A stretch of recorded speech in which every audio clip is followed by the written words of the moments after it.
মজিদ হাফিজিয়া দারুল কুরআন মাদ্রাসার 32তম বার্ষিক ইসলামী মহাসম্মেলনের সম্মানিত সভাপতি সাহেব, উপস্থিত হযরত উলামায়ে কেরাম, সমবেত দিনদার ইমানদার মুসলিম ভাইরা, পর্দার আড়ালের অবস্থানরত শ্রদ্ধা সম্মানিত মা ও বোনেরা,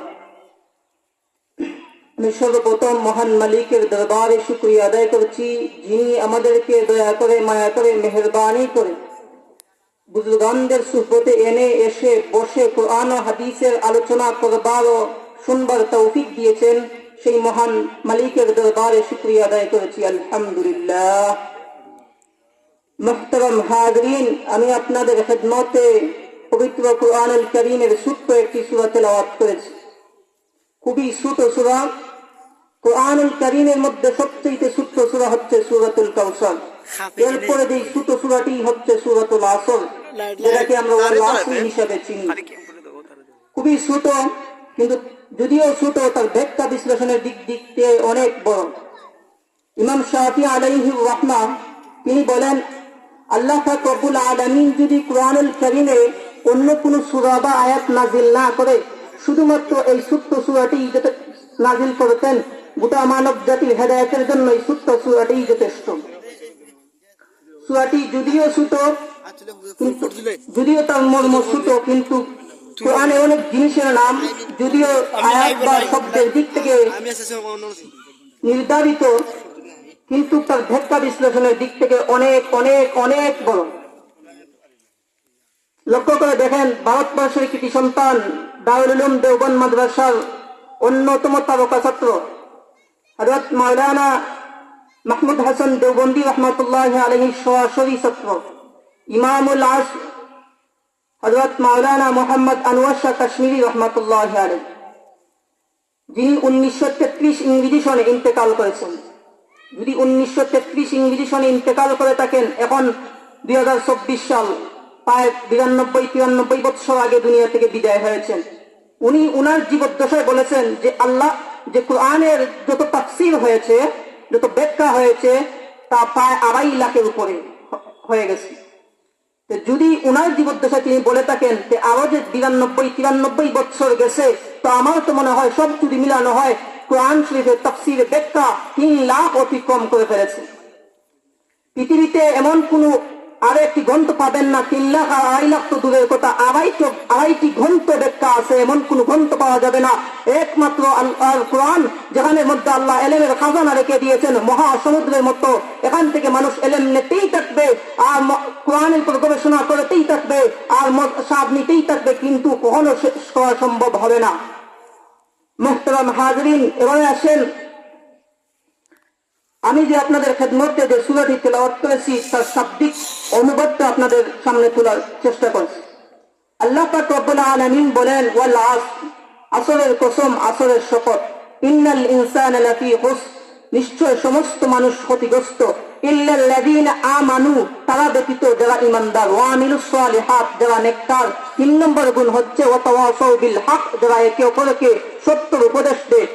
4 নম্বর গুণ হচ্ছে ওয়া তাওয়াসাউ বিস সবর, যারা একে অপরকে ধৈর্য ধারণের উপদেশ দেয়। আল্লাহ পাক রব্বুল আলামিন বলেন যে সমস্ত মানুষ ক্ষতিগ্রস্ত, এই 4 গুণ আমলওয়ালা মানুষ ব্যতীত সমস্ত মানুষ ক্ষতিগ্রস্ত।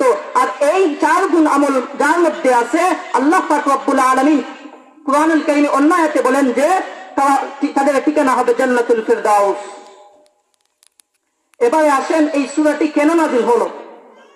একাধিক শানে নজুলের কথা মুফাসসিরিনে কেরাম উল্লেখ করেন। এর মধ্যে একটি হচ্ছে, এই সূরাটি নাযিল হয়েছে সাইয়্যিদিনা হযরত আবু বকর সিদ্দিক রাদিয়াল্লাহু তাআলা আনহুর ব্যাপারে, উনার পক্ষে। আমি আশাবাদী আপনারা সাইয়্যিদিনা হযরত আবু বকর সিদ্দিক রাদিয়াল্লাহু তাআলা আনহুর নামে একজন ব্যক্তিকে চিনেন।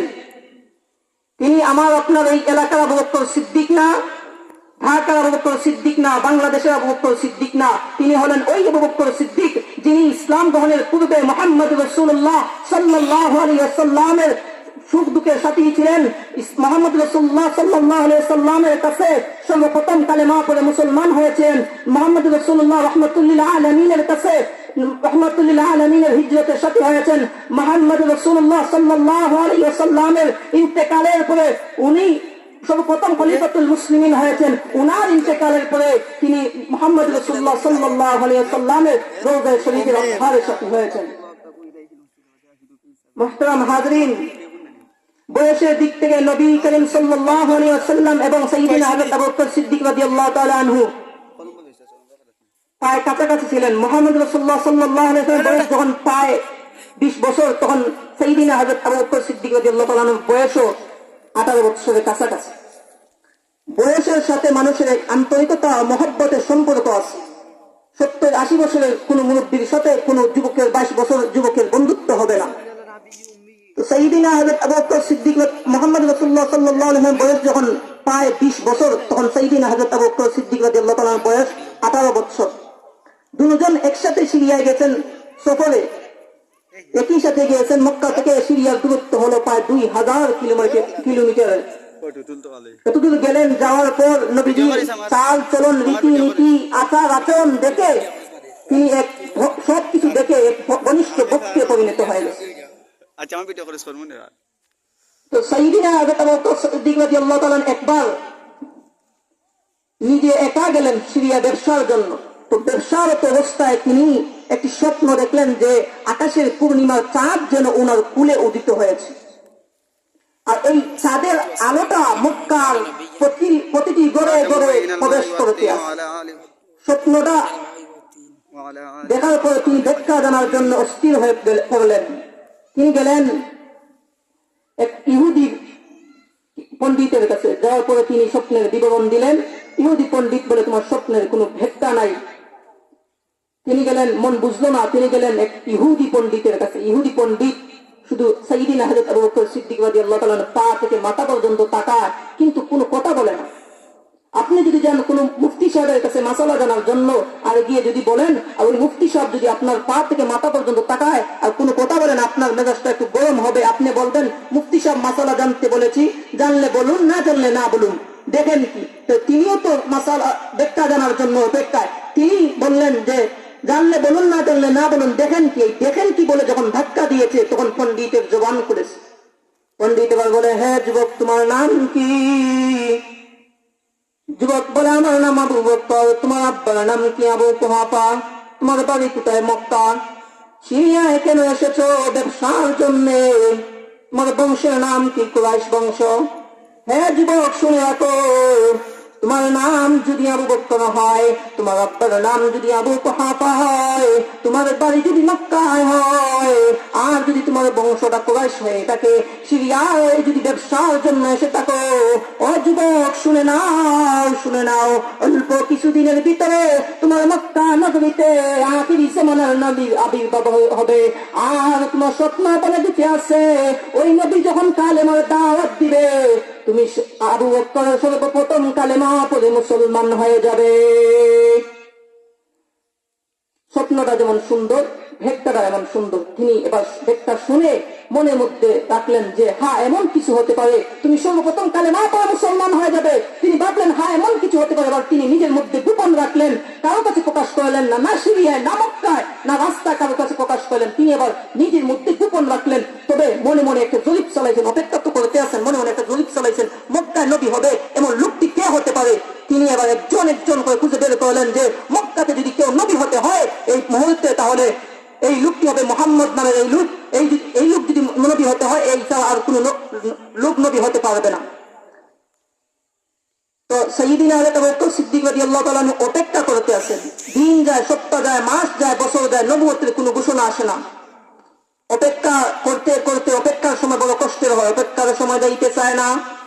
অপেক্ষা করতে করতে অপেক্ষার পালা যখন শেষ হলো, রাহমাতুল লিল আলামিন হেরা দোয়া পর্বত থেকে নবুয়তের আনুষ্ঠানিক দায়িত্ব নিয়ে যখন নবী মদিনায় মক্কায় ফিরলেন, নবী যখন নবুয়তের দায়িত্ব নিয়ে ফিরলেন, নবী এবার চিন্তা করতে লাগলেন, আমি এই কালেমার দাওয়াত কার কাছে দেব, কে শুনবে? লা ইলাহা ইল্লাল্লাহ মানে আল্লাহ এক, আর তাদের মাবুদ তো অনেক। আল্লাহর ঘরের ভিতরে 360টা।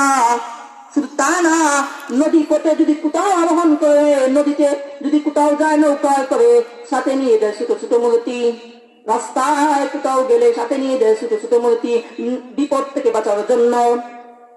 তাদের মাবুদের অভাব নাই, অসংখ্য গণিত। আমার আল্লাহ কয়জন? সমস্ত ক্ষমতার মালিক একমাত্র আল্লাহ।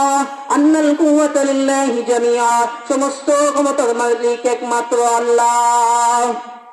قدر قدرت داری ہر جگہ یکونی، قدر قدرت داری ہر جگہ یکونی، مردرت جان بخشی زندہ بے جاکنی।